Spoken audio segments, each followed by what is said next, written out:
Mulai dulu nih. Apa dulu nih? Bang Jago ada nggak Pak? Bang Bang Jago. Jago ada Pak Dir. Bang Jago. Bang Yang Jago Bang update ya Jago. Pak. Yang peretasan itu. Nah, sementara tersangka tunggal ya, tersangka tunggal dalam penanganan perkara Apuo. Dan tersangka merupakan ex karyawan dari Bank Dimaksud. Ya.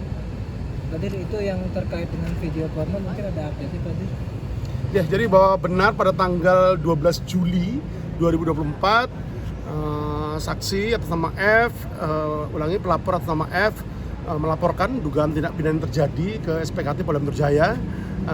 Adapun yang dilaporkan adalah terkait dengan dugaan tindak pidana terjadi sebagaimana pasal 27 ayat 1 junto pasal 45 ayat 1 Undang-Undang Nomor 1 Tahun 2024 tentang perubahan kedua atas Undang-Undang 11 Tahun 2008 tentang ITE.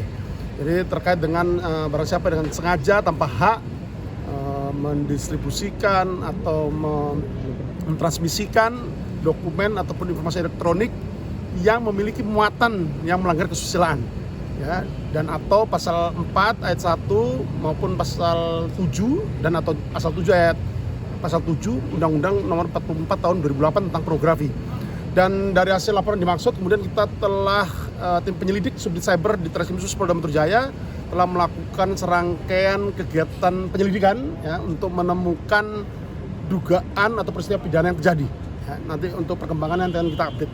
Pak Dir, kan pelapor sudah menyantumkan username akun yang dimaksud yang diduga Betul, bebas. betul. Sudah diprofiling sama Ya. pihak. Saat ini terkait dengan akun Twitter ya, akun Twitter yang dilaporkan walaupun dalam laporan polisi yang dibuat oleh pelapor F terlapor dalam lidik, tapi dari kronologis singkat yang didapatkan, yang disampaikan ataupun hasil klarifikasi terhadap pelapor yang telah dilakukan oleh tim penyelidik bahwa berawal dari pelapor menemukan konten yang diduga bermuatan pornografi atau bermuatan asusila dalam salah satu akun medsos Twitter ya.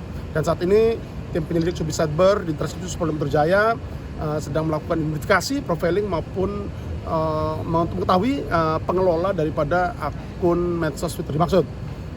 Terkait dengan pasal 27 ayat 1, setiap orang yang dengan sengaja tanpa hak mendistribusikan, mentransmisikan atau membuat dapat diaksesnya dokumen maupun informasi elektronik yang bermuatan melanggar kesusilaan atau bermuatan pornografi untuk diketahui umum. Ya. Pak, itu kan terlapornya pemerannya diduga anak artis Pak. Itu Audrey bener Pak ya? Jadi saat ini tim penyelidik Subdit Cyber di Treskrim Khusus Polda Metro Jaya sedang fokus untuk melakukan penyelidikan apakah terjadi peristiwa pidana yang terjadi sebagaimana dugaan tindak pidana yang dilaporkan oleh pelapor F. Jadi setiap orang yang dengan sengaja mendistribusikan, mentransmisikan atau membuat dapat diaksesnya informasi maupun dokumen elektronik lainnya. Nanti dari hasil penyelidikan ini kita akan lakukan gelar perkara rekan-rekan sekalian untuk menentukan apakah status penyelidikan ditingkatkan menjadi penyidikan. Dan ini tidak akan untuk kemungkinan akan berkembang terkait dengan dugaan tindak pidana yang lain. Ya. Saat ini kita penyelidik sedang fokus untuk menemukan apakah peristiwa pidana yang dilaporkan terjadi terkait dengan setiap orang dengan sengaja tanpa hak mendistribusikan atau mentransmisikan atau membuat dapat diaksesnya informasi ataupun elektronik yang bermuatan melanggar kesusilaan atau pornografi termasuk pasal 4 atau pasal 7 Undang-Undang Pornografi.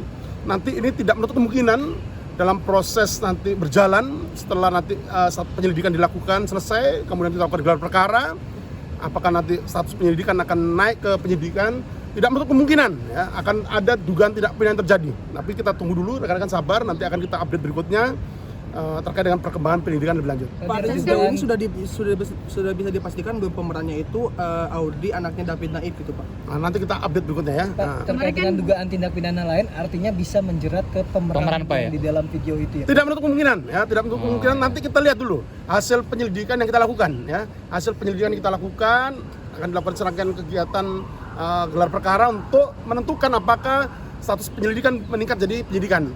Di tahap penyelidikan nanti akan kita tentukan ya, akan kita tentukan setelah nanti konstruksi peristiwanya lengkap utuh baru nanti akan kita tentukan. Nah, ini sama seperti penanganan ataupun penyidikan yang telah kita lakukan dalam penanganan perkara serupa sebelumnya. Jadi tidak menutup kemungkinan, tapi nanti kita akan update berikutnya rekan-rekan sekalian apa peristiwa pidana yang terjadi dari dugaan tindak pidana yang dilaporkan oleh pelapor ke SPKT Polda Metro Jaya. Untuk anak musisinya kapan Pak bakal Iya, dipanggil Pak. Pak? Nanti next kita akan sampaikan rekan-rekan, saat ini tim penyelidik sedang melakukan beberapa rangkaian upaya penyelidikan untuk mencari dan menemukan peristiwa pidana yang terjadi. Apakah ada peristiwa pidana yang terjadi? Ada berapa sih Pak? Kira-kira Pak itu videonya Pak? Apakah cuma satu video yang tersebar itu atau ada berapa Pak? Yang jelas ada ya, jadi yang jelas ada bahwa konten video yang juga saat ini telah diamankan oleh tim penyelidik Subdit Cyber di Treskrimsus Polda Metro Jaya terkait dengan konten video yang memuat ketelanjangan ataupun bermuat pornografi atau melanggar kesusilaan. Ya. Pak, ini marak modus penipuan dengan mengaku-ngaku polisi, Pak. Maksudnya mengambil data pribadi seseorang dan ada beberapa korban, salah satunya jurnalis, Pak. Pihak Treskrimsus sendiri sudah memonitor modus penipuan semacam ini, Pak. Kalau tidak salah ada juga Pak yang profesor menjadi Pak yang korban, ketipu 2 miliar itu loh Pak. Oke. yang modus penipuan yang sedang berkembang itu, Pak. Modusnya gimana? Jadi dia nelpon Pak, nelpon via WhatsApp, terus nanti dia video call terus pakai seragam Polri, terus nanti belakangnya seolah-olah seperti dia- beneran di kantor polisi gitu loh Dia Pak. terkena kasus gitu, Pak, modusnya. Dia yang korban ini diancam dia terkena kasus, mau didamaikan seperti itu, Pak. Terus Ya. ngambil data-data pribadi gitu. Oke, jadi beberapa ataupun berbagai kasus penipuan online yang dilaporkan ataupun ditangani oleh penyidik Subdit Cyber di Treskrimsus Polda Metro Jaya. Ini banyak modusnya rekan-rekan sekalian, banyak modusnya, termasuk tadi modus yang disampaikan tadi dan banyak modus lainnya. Hal ini bisa terjadi karena kurangnya literasi masalah keuangan dari masyarakat kita. Seperti ketika dimintai OTP, itu kan sesuatu yang rahasia, bersifat rahasia dan tidak mungkin pihak bank secara legal meminta itu. Termasuk permintaan data-data pribadi, nama ibu kandung dan data-data pribadi lainnya. Ini yang sangat rentan rekan-rekan sekalian. Ini yang banyak kemudian dari sinilah berawal dari kemudian terjadilah pembobolan, illegal akses, phishing dan seterusnya, berangkat dari modus-modus operandi dari aksi-aksi penipuan online yang dilakukan. Jadi imbauan kami kepada masyarakat, yang pertama hindari untuk mengangkat telepon dari nomor yang tidak dikenal. Itu yang pertama. Kemudian yang kedua, hindari untuk memberikan kode OTP, itu sifatnya sangat rahasia dan bank pun tidak akan pernah meminta itu secara legal kepada customer-nya. Yang ketiga, hindari untuk menyerahkan atau memberikan data-data pribadi mulai dari nama ibu kandung, kemudian data-data pribadi lainnya. Ini yang dari sinilah nanti akan mulai masuk ya, akses masuk daripada penipu ini untuk memindahkan ke gadget yang dibuat baru oleh penipu ini maksud. Jadi banyak sudah kita ungkap, salah satu modus operandi seperti itu rekan-rekan sekalian. Ya, terkait update video.